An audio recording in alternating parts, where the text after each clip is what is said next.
few days later, the operation moved to a disused American airbase. Assembly day had arrived. The top part of the loop was now complete, and even resting on its side, there was a spine-tingling scale to this beast. This is a really complex structure, but one of the most important things is that very simple white line. I need a white line because this is all going to happen in a big rush and I'll be under immense stress. I need to be able to know that I'm in the middle of this loop when I'm going round it. And the white line is lined up with the middle of my nose and the centre of the steering wheel. So hopefully it'll be very obvious to me if I'm drifting away from it in all that stress. The crane can lift safely in winds up to 22 miles an hour, but currently it was gusting at 24.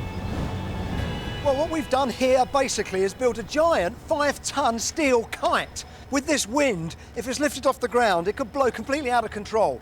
So the solution to this is our crane driver has suggested he's going to lift it off the ground, millimetre perfect, and hover it above the ground, wait for a gap in the wind, turn it around and lift it into place at the very last moment. A month's worth of blood, sweat and tears was now resting in the delicate hands of crane driver Mark. There's an awful lot of creaking and groaning going on here. Looks like the loop's twisting a bit as well, which really concerns me. That is just spectacular.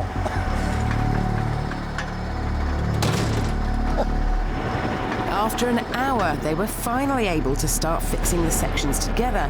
But while one end went according to plan, at the other, a gust of wind had snapped the ramp off. That was between two of the lugs that hold the peripheral rail, very high quality bolt. And if you could hang probably 8 ton off that straight, but that has been virtually sheared. They're like butter up there.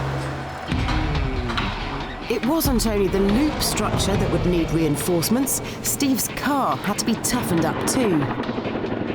Let me show you some of the modifications we've made to the car. First of all, we've taken all of the glass out. Don't want the glass smashing, especially side windows. Toughened glass explodes almost on impact. Inside the car, we've got a very special Stunt tank. This thing is about 2 litres worth of petrol. It's completely sealed, so even if the car's upside down or tumbling and rolling around, there's no chance of a petrol spillage and so no chance of a fire. This is the mother of all roll cages. It's braced and supported in several places. We've taken the airbag out, so we don't want the airbag going off when I initially hit the ramp. Also, we've put a battery in that's got a dry cell on it, so there's no liquid, there's no acid splash if there's a crash. And then there's the tyres. We've fitted Dunlop SP30s here. They're fantastic tyres, they've got great grip, and they're very good at giving me feedback of what's going on when I'm in the loop. We've pumped them up to 50 PSI instead of the usual 25, so they're harder for when I first hit the upslope of the loop.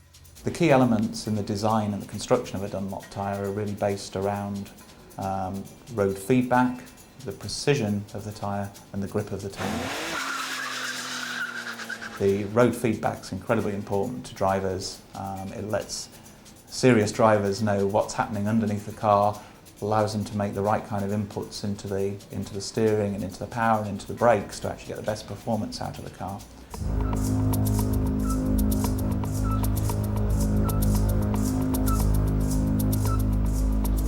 We're at the end of the first day now. The loop is up at last.